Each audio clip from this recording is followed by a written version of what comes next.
Hello friends, welcome to M study. मित्रांनो, आपण 6वीचा इतिहास पाहत आहोत. आज आपल्याला 8वा चॅप्टर पाहायचा आहे. याच्या आधी आपण 7 चॅप्टरचं डिस्कशन संपवलेलं आहे. ते जर तुम्ही पाहिलं नसेल तर डिस्क्रिप्शनमध्ये तुम्हाला लिंक मिळून जाईल, ते तुम्ही पाहून घ्या. आजचा जो टॉपिक आहे आपला, हा शालेय विद्यार्थ्यांसाठी तर उपयोगी आहेच, परंतु यासोबतच जे विद्यार्थी MPSCचा अभ्यास करतायत त्यांच्यासाठी पण हा अतिशय महत्त्वाचा असा टॉपिक आहे. कारण या टॉपिकवर याच्या आधी भरपूर वेळा क्वेश्चन विचारलेले आहेत. तर तुम्ही व्हिडिओ हा व्यवस्थित शेवटपर्यंत बघा. मौर्य साम्राज्यानंतरची राज्ये. आता या व्हिडिओमध्ये ना आपल्याला काय पाहायचं आहे तर उत्तर भारत.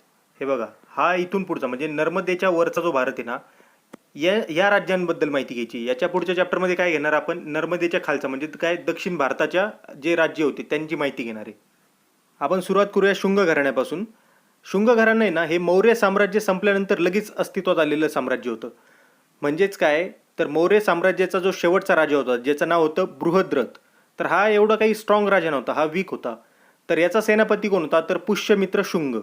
आता हा पुष्यमित्र शुंग यांनी काय केलं तर बंड करून या राजाची म्हणजेच कोणाची, बृहद्रथाची हत्या करून टाकली आणि त्याची हत्या करून स्वतः राजा झाला. आणि तिथून पुढे कोणत्या घराण्याची स्थापना झाली आता तर शुंग घराण्याची. याबद्दल आपल्याला चॅप्टरमध्ये एवढीच माहिती दिलेली आहे. याच्यानंतर इंडो ग्रीक राजे हे काय हे आपण पाहूया. इंडो ग्रीक राजे म्हणजे कोणते, तुम्हाला माहितीच आहे की आपण मागच्या चॅप्टरमध्ये पाहिलेलं होतं की अलेक्झांडर त्याच्यानंतर सेल्युकस निकेटर यांनी भारतावर वायव्य दिशेने म्हणजे इकडून आक्रमणे केलेली होती. परंतु यांची जेव्हा आक्रमणे संपली तेव्हा इथे बऱ्याच ग्रीक राजांनी छोटे छोटे राज्ये अस्तित्वात म्हणजे बऱ्याच ग्रीक राजांनी इथे छोटी छोटी राज्ये निर्माण केलेली होती. याच राजांना काय तर इंडो ग्रीक राजे असे म्हटले जाते. आता याच्यातला कोण एक फेमस राजा होता त्याचं नाव होतं मिनॅंडर. हा जो मिनॅंडर होता ना, यालाच भारतीय ग्रंथांमध्ये मिलिंद असं म्हटलं गेलेलं आहे. तर या मिनॅंडरनी ना नागसेन नावाच्या एका बौद्ध भिक्खूबरोबर, बौद्ध भिक्खू म्हणजे काय तर बौद्ध धर्माचा अनुयायी, त्याच्याबरोबर बौद्ध तत्वज्ञानाविषयी चर्चा केली होती. तर आता या चर्चेमध्ये यांनी या मिनॅंडरनी जे पण प्रश्न विचारले होते त्यांना, त्या बौद्ध भिक्खूला नागसेनला, तर त्याला काय म्हटलं गेलं तर मिलिंदपन्न असं म्हटलं गेलं. मिलिंद म्हणजे कोण तर मिनॅंडरलाच मिलिंद म्हणायचे. आणि पाली भाषेत हे त्यावेळेसचे प्रश्न होते. तर पाली भाषेत प्रश्न या शब्दाला काय म्हणतात तर पन्न असे म्हणतात. तर त्याचं नाव काय तर मिलिंद पन्न असं या ग्रंथाची निर्मिती झाली याच्यातून. याच्यानंतर आपण पाहूया ते म्हणजे कुशाण राजे. कुशाण राजे जेव्हा पण तुम्ही ऐकताल ना, या कुशाण राजांबद्दल एकच म्हणजे सर्वात महत्त्वाची माहिती अशी, कुशाण तुम्ही ऐकलं ना तर काश्मीर आठवायचं. आणि अजून एक गोष्ट आठवायची की सोन्याची नाणी, कारण या राज्यांनी ना सोन्याची नाण्याची सुरुवात केली होती भारतामध्ये तिथून पुढे. तर हे कुशाण राजे जे होते ना, हे कुठून आलेले होते तर मध्य आशियातून. त्यावेळेस बऱ्याच लोकांच्या टोळ्या ह्या भारतामध्ये आलेल्या होत्या. मध्य आशिया म्हणजे कुठून, इकडून वरतून कुठून तरी ते आलेले होते. आणि यांनी यांचं बाडबिस्तर कुठं वसवलं तर हे काश्मीर खोऱ्यामध्ये इथे. ठीक आहे. आता या कुशाण राजांमध्ये सर्वात प्रसिद्ध असा राजा कोणता होता तर राजा कनिष्क नावाचा एक खूप सुप्रसिद्ध असा राजा होता. आता हा जो सम्राट कनिष्क होता ना, याचं साम्राज्य कुठून कुठपर्यंत होतं तर काबूलपासून पूर्वेला वाराणसीपर्यंत, म्हणजे अफगाणिस्तानपासून तर वाराणसीपर्यंत एवढं मोठं याचं साम्राज्य होतं. याच्यानंतर काय तर यांनी पाडलेली सोन्याची आणि तांब्याची नाणी ही आजच्या काळात पण आपल्याला सापडलेली. हे बघा, इथे तुम्हाला ही कनिष्काची नाणी दिसत आहेत. एका साईडला इकडे कनिष्क आहे आणि याच्यात दुसऱ्या साईडला म्हणजे मागच्या साईडला इकडे गौतम बुद्धांचा प्रतिमा आहे. इथे ग्रीक भाषेत बौद्धो असं लिहिलेलं आहे. ठीक आहे. आणि हा जो पार्ट आहे ना, इथे काय लिहिलेलं आहे तर इथे लिहिलेलं आहे शाओ नानो शाओ कनिष्की कोशानो. याचाच अर्थ काय तर राजाधिराज कनिष्क कुशाण असा याचा अर्थ होतो. याच कनिष्काच्या काळात आहे ना, बौद्ध धर्माची 4थी परिषद ही काश्मीरमध्ये भरवली गेली होती. आपण आत्तापर्यंत 6वीच्या इतिहासात 3 परिषदा पाहिलेल्या आहेत. सर्वात पहिली कोणी भरवली होती बौद्ध धर्माची परिषद तर अजातशत्रूंनी. कुठे, राजगृहामध्ये. दुसऱ्या परिषदेचा या पुस्तकात आपल्याला उल्लेख नाही सापडला. तिसरी परिषद कोणी भरवलेली होती तर सम्राट अशोकांनी. ती कुठं भरवली होती तर पाटलीपुत्रमध्ये. आणि ही आता 4थी परिषद कोणी भरवली आहे तर सम्राट कनिष्कनी. कुठं, काश्मीरमध्ये. या कनिष्काने काश्मीरमध्ये कनिष्कपूर नावाचे शहर वसवलेले होते. आजचं जे आपलं श्रीनगर आहे ना, त्याच्याजवळ एक कामपूर नावाचं गाव आहे, तेच कदाचित कनिष्कपूर असावं असा अंदाज आहे. कनिष्काच्या काळात अश्वघोष हा कवी होऊन गेला. त्यांनी त्या अश्वघोषाने काय तर बुद्धचरित आणि वज्रसूची हे ग्रंथ लिहिले. आणि तसेच कनिष्काच्या दरबारात चरक नावाचा प्रसिद्ध वैद्य होता. ठीक आहे, चरक तुम्ही ऐकलेलीच असेल. ही सर्व माहिती MPSC वाल्यांसाठी खूप जास्त इम्पॉर्टंट आहे. याच्यानंतर सर्वात जास्त इम्पॉर्टंट ते म्हणजे गुप्त राजघराणे. गुप्त काळ हा भारताचा सुवर्ण काळ मानला जातो. का तर ते आपण आता पाहूया. या गुप्त घराण्याची सत्ता भारतावर कधी आली तर इसवी सनाच्या 3ऱ्या शतकाच्या शेवटी. ठीक आहे. याची सुरुवात कोणी केलेली आहे तर श्रीगुप्तांनी केली. ठीक आहे, श्रीगुप्त नावाचा राजा होता. तर आता इथे दोन चंद्रगुप्त आहेत ह्या गुप्त घराण्यात. जो पहिला चंद्रगुप्त मौर्य तो वेगळा, तो सोडून याच्यात दोन आहेत आता. एक चंद्रगुप्त पहिला, त्याचा मुलगा समुद्रगुप्त, आणि त्याचा परत मुलगा चंद्रगुप्त दुसरा. ठीक आहे, म्हणजे आजोबा पण चंद्रगुप्त आणि नातू पण चंद्रगुप्त, आणि मधला जो होता त्याचं नाव समुद्रगुप्त. आता याच्यातला सर्वात इम्पॉर्टंट राजा होता तो म्हणजे समुद्रगुप्त. तो कोणाचा मुलगा होता? पहिल्या चंद्रगुप्ताचा मुलगा. तर या समुद्रगुप्ताने काय केलं तर आसपासच्या राज्यांचा पराभव केला आणि आपला विस्तार खूप जास्त वाढवला गुप्त घराण्याचा. त्याची जी गुप्त सत्ता आहे ही आसामपासून पंजाबपर्यंत पसरलेली होती. हे बघा इथे तुम्हाला गुप्त साम्राज्य दिसतंय. आता याच्यासोबतच या समुद्रगुप्ताने काय केलं होतं तर हे जे कांची दिसते ना खाली, इथपर्यंतची ही जी पूर्व किनारपट्टी हा पण प्रदेश याने जिंकून घेतलेला होता. तसेच या समुद्रगुप्ताने काय केलं होतं तर जे वायव्येकडचे राजे आहेत म्हणजे अफगाणिस्तान साईडचे आणि याच्यासोबतच श्रीलंकेतला राजा त्याच्यासोबत मैत्रीचे करार केलेले होते. आणि हे जे समुद्रगुप्ताचे पराक्रम आहेत ना हे प्रयागच्या स्तंभालेखामध्ये सविस्तरपणे दिलेले आहेत. यालाच आपण काय ओळखतो तर प्रयाग प्रशस्ती म्हणून ओळखतो. यालाच काय म्हणतात अलाहाबाद प्रशस्ती असं पण म्हणलं जातं. आपल्याला माहिती की सध्या अलाहाबाद शहराचं नाव काय केलेलं आहे तर प्रयागराज. म्हणजेच काय तर ते दोन्ही नावाने त्याला ओळखलं जातं. एक तर अलाहाबाद प्रशस्ती किंवा प्रयाग प्रशस्ती. हा जो समुद्रगुप्त आहे हा विनावादनात एकदम प्रवीण होता.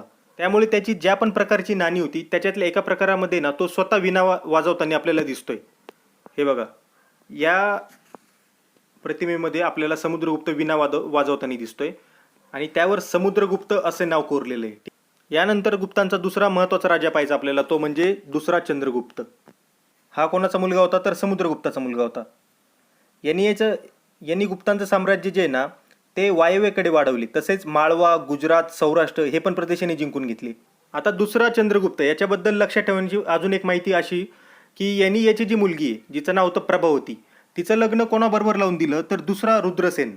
हा कोणत्या घराण्याचा होता तर दक्षिणेकडचे हे जे वाकाटक घराणं दिसतंय ना हे खूप बलशाली होतं. याच्याबरोबर यांनी आपल्या मुलीचं लग्न लावून दिलं. आता याच चंद्रगुप्ताच्या काळात आहे ना फाहियान हा चिनी प्रवासी भारतामध्ये आला होता. तर त्या चिनी प्रवाशांनी ह्या गुप्त साम्राज्याचं प्रचंड प्रमाणात कौतुक केलेलं होतं. तो असं म्हणतो की या राज्यामध्ये अनेक धर्मार्थ संस्था आहेत, अतिथीगृह आहेत, त्याच्यानंतर गरिबांना इथे मोफत सेवा मिळते, त्याच्यानंतर इथे या राज्यामध्ये खूप मोठे मोठे विहारे व मंदिरे आहेत, लोकांना व्यवसाय निवडण्याचे पूर्ण स्वातंत्र्य आहे, परत कुठे जाण्यासाठी लोकांना अडवलं जात नाही, लोकांना पूर्ण स्वातंत्र्य दिलेलं यांनी, सरकारी अधिकाऱ्यांना व सैनिकांना नियमितपणे पगार दिला जातो, तसेच या राज्यातले लोक दारू नाही पित, हिंसा करत नाही, गुप्त राजवटीतले प्रशासन योग्य पद्धतीने चालवले जाते. याचाच अर्थ काय तर एक भारताचा सुवर्ण काळ आपण गुप्त साम्राज्याला म्हणू शकतो.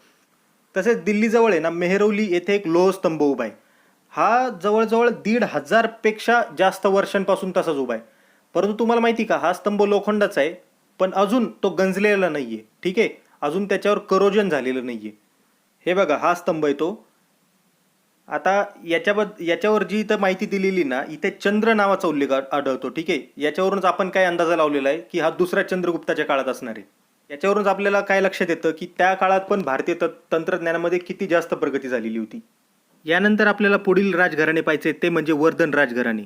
आता गुप्त साम्राज्याचं सामर्थ्य कमी व्हायला लागलं. त्याच्यानंतर काय झालं तर उत्तर भारतामध्ये अनेक छोटे छोटे राज्य अस्तित्वात आली. त्याच्यापैकीच एक होतं वर्धन राजघराणे. हे कुठं होतं तर दिल्लीजवळ आहे ना थानेसर नावाचा एरिया आहे. तिथे प्रभाकर वर्धन नावाचा राजा राज्य करत होता. त्यानेच काय केलं तर वर्धन घराण्याची स्थापना केली. याचा मुलगा कोण होता तर हर्षवर्धन. तुम्ही इतिहासामध्ये नाव ऐकलेलंच असेल. तर या हर्षवर्धनाने ना वर्धन साम्राज्याचा विस्तार केला. त्याच्या कारकिर्दीत वर्धन साम्राज्य उत्तरेला नेपाळ, दक्षिणेला नर्मदा नदी, पूर्वेला आसाम आणि पश्चिमेला गुजरातपर्यंत पसरलेलं होतं. म्हणजे बघा वर्धन साम्राज्य हे किती मोठं आता पसरले गुप्तांनंतर. आणि असं पण मानलं जातं की हा जो हर्षवर्धन आहे ना हा दिल्लीचा शेवटचा हिंदू राजा होता. आता त्या काळी आसामला आहे ना काय नाव होतं तर कामरूप असं नाव होतं आसामला. कामरूप असं का बरं तर आसाममध्ये कामाख्या देवीचं मंदिर आहे, तुम्ही ऐकलं असेल. तर त्याच्यावरूनच आसामला काय तर कामरूप असं म्हणायचे. तिथं कोणता राजा होता याच्या काळात तर राजा भास्कर वर्मन हा राजा होता. म्हणजेच कोणत्या भागात तर ईशान्य भारतामध्ये. या राजाबरोबर आहे ना या हर्षवर्धनाचे चांगले मैत्रीचे संबंध होते.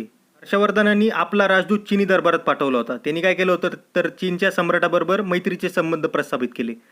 या हर्षवर्धनांनी त्याची राजधानी कन्नौज येथे प्रस्थापित केली. त्याच्या कारकिर्दीत व्यापाराची पण भरभराट खूप जास्त झालेली होती. तो काय करायचा तर तो खूप दानी पण होता. दर 5 वर्षांनी ना आपली संपत्ती दान करून टाकायचा. आता परत एमपीएससीवाल्यांसाठी महत्त्वाची माहिती. याच्या दरबारात एक राजकवी होता ज्याचं नाव होतं बाणभट्ट. त्यांनी कोणता ग्रंथ लिहिला होता तर हर्षचरित हा ग्रंथ लिहिला होता. हा कोणाच्या जीवनावर आधारित होता? तर हर्षवर्धनाच्या जीवनावर आधारित होता. या हर्षवर्धनाने ना बौद्ध धर्माचा स्वीकार केलेला होता. याच्यानंतर रत्नावली, नागानंद आणि प्रियदर्शिका अशी 3 संस्कृत नाटके या हर्षवर्धनाने लिहिलेली होती. याच्या काळात युआन श्वांग हा बौद्ध भिक्खू भारतामध्ये आलेला होता चीनवरून. हे बघा, इथे त्याचा फोटो दिलेला आपल्याला. हा जो युआन आहे ना, हा पूर्ण भारतामध्ये फिरला आणि त्याच्यानंतर तो नालंदा विद्यापीठात पण 2 वर्ष राहिला होता. नालंदा विद्यापीठ हे भारतातलं तेव्हा एवढं मोठं असं विद्यापीठ होतं, म्हणजे युनिव्हर्सिटी होती, की जिथे संपूर्ण आशिया खंडातून विद्यार्थी शिकण्यासाठी येत होते. आता हा जो युआन श्वांग आहे ना, हा पूर्ण भारतामध्ये फिरला. तसे तो महाराष्ट्रात पण आला होता आणि आपल्या मराठी लोकांबद्दल त्यांनी ना काही उद्गार काढले होते. तो काय म्हणतो? तर महाराष्ट्राचे लोक हे मानी आहेत. कोणी उपकार केले तर ते नेहमी लक्षात ठेवतात, पण जर कोणी त्यांचा अपमान केला तर ते त्याची गय नाही करत. संकटात सापडलेल्या माणसांना आपल्या प्राणाचीही पर्वा न करता ते मदत करतात. शरण आलेल्यास ते अपाय करत नाहीत. म्हणजे असे गौरवपूर्ण उद्गार हे यांनी महाराष्ट्राबद्दल काढलेले होते. यानंतर आता आपण ईशान्य भारतातल्या राज्यसत्ता पाहूया. मी तुम्हाला सांगितलं होतं बघा, कामरूप लक्षात ठेवा म्हटलं होतं, की आसामला कामरूप म्हणतात. आता त्याबद्दलच आपल्याला माहिती घ्यायची. आता महाभारतात पण या ईशान्य भारताचा उल्लेख आपल्याला आढळतो. कारण काय आहे तर मणिपूर या प्रदेशातील उलुपी या राजकन्येचा विवाह अर्जुनासोबत झाला होता, असं महाभारतात आपल्याला उल्लेख सापडतो. आता हे जे कामरूप राज्य आहे हे इसवी सनाच्या 4थ्या शतकामध्ये उदयाला आलं होतं आणि याचा उल्लेख आपल्याला कुठे सापडतो? तर समुद्रगुप्ताच्या अलाहाबाद, म्हणजे बघा इथे प्रयाग जे दिसते ना, इथेच अलाहाबाद आहे, येथील स्तंभामध्ये याचा उल्लेख आपल्याला सापडतो या कामरूपचा.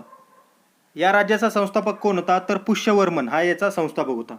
रामायण आणि महाभारत हे जे आपले प्राचीन ग्रंथ आहेत किंवा महाकाव्य आहेत, याच्यात या कामरूपचा उल्लेख कसा आढळतो? तर प्रागज्योतिष या नावाने त्याचा उल्लेख केलेला आढळतो आणि प्रागज्योतिषपूर ही त्याची राजधानी होती.